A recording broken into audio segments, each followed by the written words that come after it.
Hello, I'm Shane Murray with Northern Lights. We're here today in Malmö, Sweden at Hacknight 2. I'm here with my guest, Samira Ariadad. Samira, thank you for appearing here. Yes. Yeah. Samira is the editor and writer for Brand Magazine. And could you tell us a little bit about Brand Magazine? Yeah, of course. Brand is a magazine that is like 112 years old in Sweden and had like an edition of 60,000 readers at most. And then it became an anarchist magazine, and it was getting smaller and smaller, and they shut it down a couple of years ago.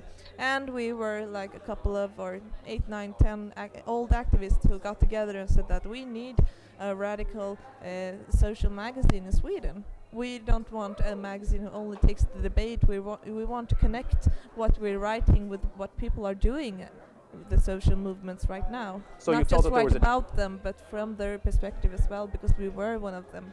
So you felt there was a lot of disconnect in the space between popular media magazines or media magazines that were that were covering basically kind of the standard fare.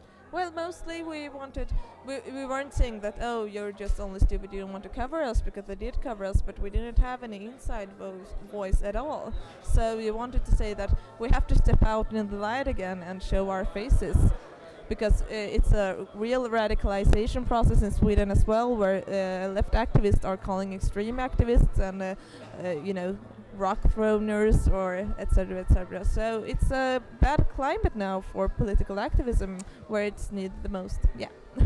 So basically, your voice was only being heard through other people's voices that were often painting an inaccurate or unclear picture of what you were really doing. So you started the magazine to get your own voice, to take your voice back. Yeah, exactly. Oh, that's wonderful. Yeah. So you just started out Brand again. You rebranding Brand, or we're rebranding Brand. It's in Swedish. It's the word for fire. So that's what it stands for, and it looks like this. Yeah. So we have a great illustrator who did the cover and is also writing, a good friend of mine. So we have like 10 real engaged activists, and a lot of people came to us now and want to write again. So what are a lot of the issues about what in your first issue, when you're kind of setting the tone for the magazine? What are the key issues that you're bringing across in the magazine? Actually, we didn't plan it because we didn't want like one theme of the whole magazine, but we just started looking at it, and we have been writing a lot about the occupations, the squatting that has been happening in Sweden, but also a bit about the digital and the net and culture, and a bit about the demonstrations like COP15 that was now in Copenhagen, the climate. So we saw a red thread of the common, and we did a dictionary for it in the beginning, connecting all these struggles. We also had about the worker struggles and the the different laws that are coming in Sweden now with the looser, youth. The youth in Sweden are getting paid less and less, etc., and saying that this is a way for them to not be unemployed. So it was different, complete different like subjects in a way, but we saw one thing, and it was that all of them was about collectives, communities doing stuff together and getting involved for the common purpose, or for the common. Because they saw different comments in digital room. Yeah.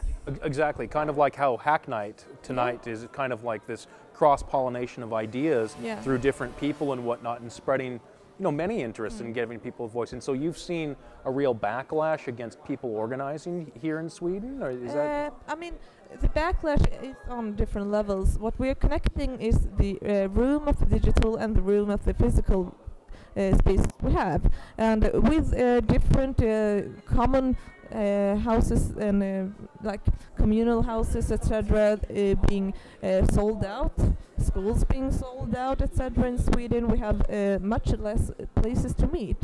Even libraries, there are places for us to meet, are closing down. So of course, a hack space provides. I mean, if they didn't have this house, we wouldn't have this hack space right now.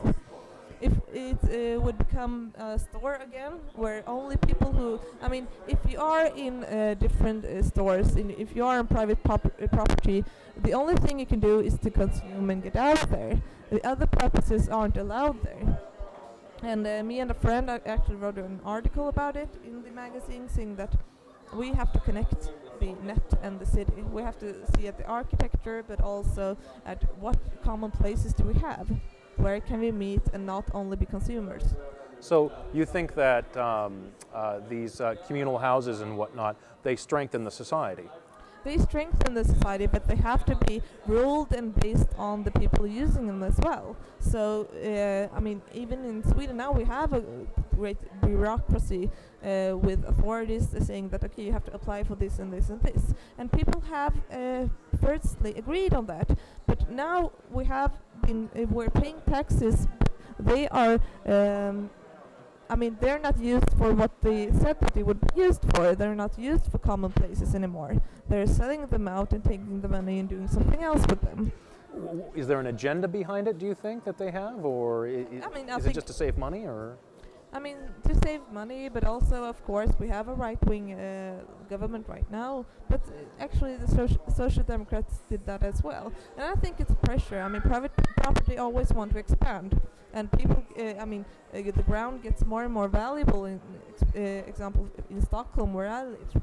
So they're getting pressure, and everything is becoming private. And I mean, I see a connection with this, with us becoming individuals, because this is a way of, I mean, lowering the taxes is a way of saying to someone that you have to, by your own, decide what to use this money for. And at the same time, everything else in the society is going to start costing money. So if we had like parks before, or if we had museums where we for a couple of years could go for free, now it's actually a fee on it. So maybe we're getting a couple of £100 more in our pocket, but at the same time, as consumers, we are isolated. You can't, as a collective, go into a gallery or a shopping mall and do whatever you want, to have a theater group.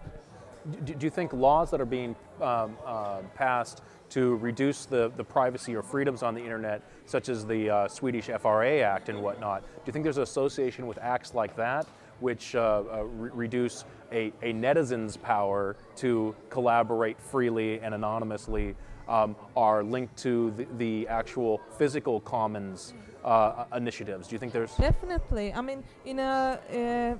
okay, this is a bit Marxian theory, but in a crisis where capital to make more money, the only way of making more money is like 3-4 ways. Trying to get the workers' wage to get lowered, also trying to make them work, which is also happening. But another way is to gain and privatize properties that haven't been private before.